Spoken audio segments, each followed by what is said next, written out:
1970년 11월 노르웨이의 한 계곡에서 한 여성의 시신이 불에 탄 채 발견됩니다. 신원을 알 수 있는 건 아무것도 없었습니다. 가지고 있던 소지품에는 모든 상표가 뜯겨 있었고 여권은 위조된 여러 개였으며 지문조차 등록된 기록이 없었습니다. 경찰은 50년 넘게 이 여성의 이름을 찾지 못했습니다. 사람들은 그녀를 이렇게 부릅니다. 아이슬달의 여인. 이 사건은 노르웨이 역사상 가장 오랫동안 풀리지 않은 미제 사건으로 꼽힙니다. 지금부터 그날 계곡에서 무슨 일이 있었는지 남아있는 기록을 하나하나 따라가 보겠습니다. 1970년 11월 29일 노르웨이 베르겐 인근의 아이슬달 계곡. 이곳은 등산객들이 즐겨 찾는 평화로운 산책로였습니다. 그날도 한 가족이 아이들과 함께 산책을 나섰습니다. 환층으로 벗어나 바위지대를 지나던 중 아버지는 이상한 냄새를 맡았습니다. 가까이 다가가 보니 그것은 심하게 불에 탄 여성의 시신이었습니다. 너무 놀란 가족은 아이들을 데리고 서둘러 마을로 내려가 신고했습니다. 경찰이 도착했을 때 시신 주변에는 이해할 수 없는 흔적들이 남아 있었습니다. 신발 한 켤레가 가지런히 놓여 있었고 우산 하나가 근처에 떨어져 있었습니다. 손목에는 시계가 채워져 있었지만 열기에 녹아 형체를 알아보기 힘들었습니다. 수사관들은 처음엔 등산 중 사고 사이거나 극단적 선택으로 추정했습니다. 하지만 시신을 자세히 살펴본 감식반은 곧 이상한 점들을 발견하기 시작했습니다. 시신 주변 지형이 사람이 스스로 걸어 들어가기엔 지나치게 험난했다는 점이었습니다. 부검이 시작되면서 사건은 예상과 전혀 다른 방향으로 흘러갔습니다. 화상으로 사망했을 거라는 초기 추정과 달리 실제 사인은 따로 있었습니다. 체내에서 다량의 수면제 성분이 검출됐고 동시에 일산화탄소 중독 흔적도 함께 발견됐습니다. 즉 그녀는 이미 의식을 잃은 상태였고 그 이후에 불이 붙여졌을 가능성이 제기됐습니다. 부검에는 이 조합이 우연일 가능성은 매우 낮다고 판단했습니다. 누군가 그녀를 먼저 잠재운 뒤 신원을 알아볼 수 없도록 시신을 훼손했을 가능성이었습니다. 더 이상한 점도 있었습니다. 얼굴 부위의 훼손 정도가 신체 다른 부위보다 유독 심했습니다. 손끝의 지문 부분 역시 알아보기 어려울 정도로 손상돼 있었습니다.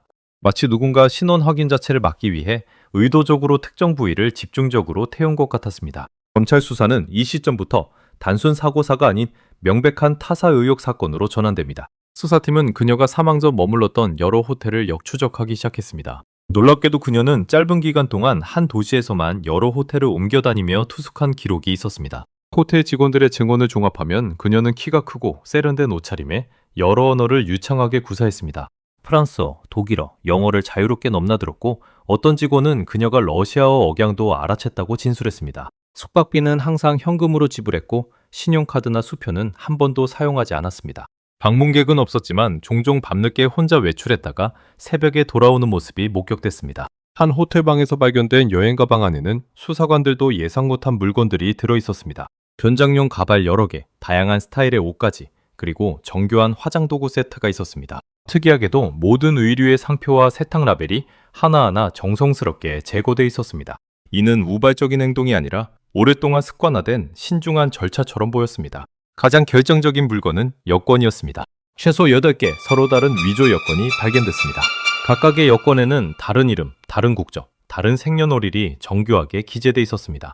핀란드 국적을 사칭했다가 며칠 뒤엔 벨기에 여권으로 다시 등장하고 또 다른 도시에서는 프랑스인으로 행세했습니다.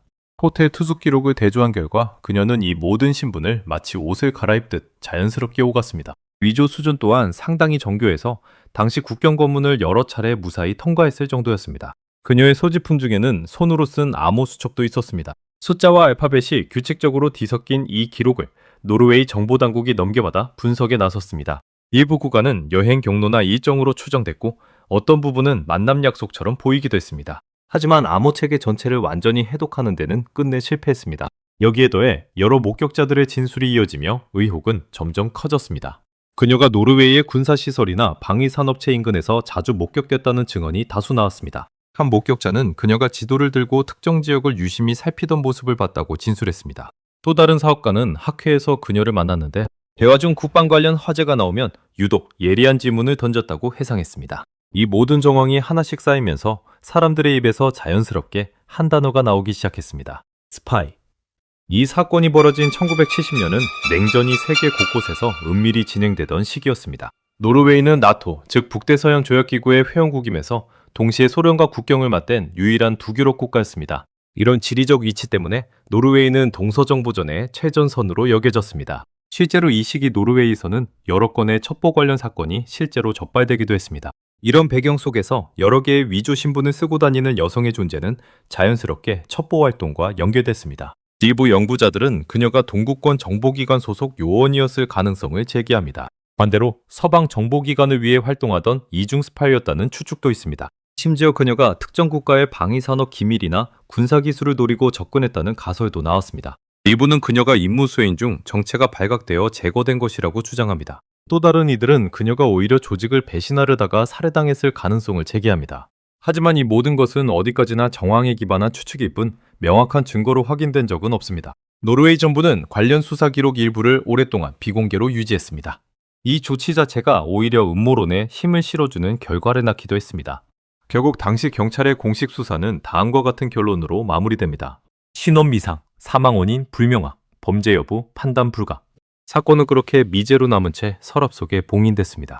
이후 수십 년 동안 이 사건은 노르웨이 대중의 기억 속에서 완전히 사라지지 않았습니다. 몇몇 저널리스트들이 독자적으로 재조사에 나섰고 새로운 증언을 발굴하기도 했습니다. 한 기자는 당시 수사 기록 중 일부가 감쪽같이 사라졌다는 사실을 밝혀냈습니다. 담당 형사 중 한 명이 남긴 개인 메모에는 수사가 외부 압력으로 중단됐다는 암시가 담겨 있었습니다. 이런 정황들이 알려지면서 이 사건은 다시 한번 세간의 주목을 받게 됩니다. 다큐멘터리 제작진과 팟캐스트 진행자들도 이 사건을 재조명하기 시작했습니다. 시간이 흘러 2016년 노르웨이 경찰은 이 사건을 다시 꺼내들었습니다. 당시로선 존재하지 않았던 최신 DNA 분석 기술을 활용하기 위해서였습니다. 유해를 재발굴해 정밀 분석한 결과 흥미로운 단서가 나왔습니다. 그녀가 프랑스 알자스 지역 출신일 가능성이 높다는 결과였습니다. 치아 범랑지 성분 분석을 통해서는 그녀가 어린 시절 여러 나라를 옮겨 다니며 자랐을 가능성도 제기됐습니다. 이는 그녀가 왜 그렇게 자연스럽게 여러 언어와 신분을 오갈 수 있었는지에 대한 실마리가 됐습니다. 연구팀은 이 결과를 바탕으로 프랑스와 독일 접경 지역의 실종자 기록을 다시 훑기 시작했습니다. 하지만 이름, 정확한 출생지, 그리고 그녀가 노르웨이에 온 진짜 목적은 여전히 밝혀지지 않았습니다. 수사에 참여했던 한 관계자는 이렇게 말했습니다. 우리는 그녀가 누구였는지보다 왜 그렇게까지 자신을 숨겨야 했는지가 더 궁금하다고. 한 가지는 분명합니다. 누군가 혹은 그녀 스스로 이 이름을 지우려 했다는 것. 50여 년이 지난 지금도 아이슬달의 여인은 노르웨이에서 가장 유명한 미제 사건으로 남아 있습니다. 매년 그녀의 이야기를 다룬 다큐멘터리와 기사가 새로 나올 만큼 대중의 관심은 식지 않았습니다. 그녀의 묘비에는 지금도 이름 대신 발견 날짜만 새겨져 있습니다. 여러분은 어떻게 생각하시나요?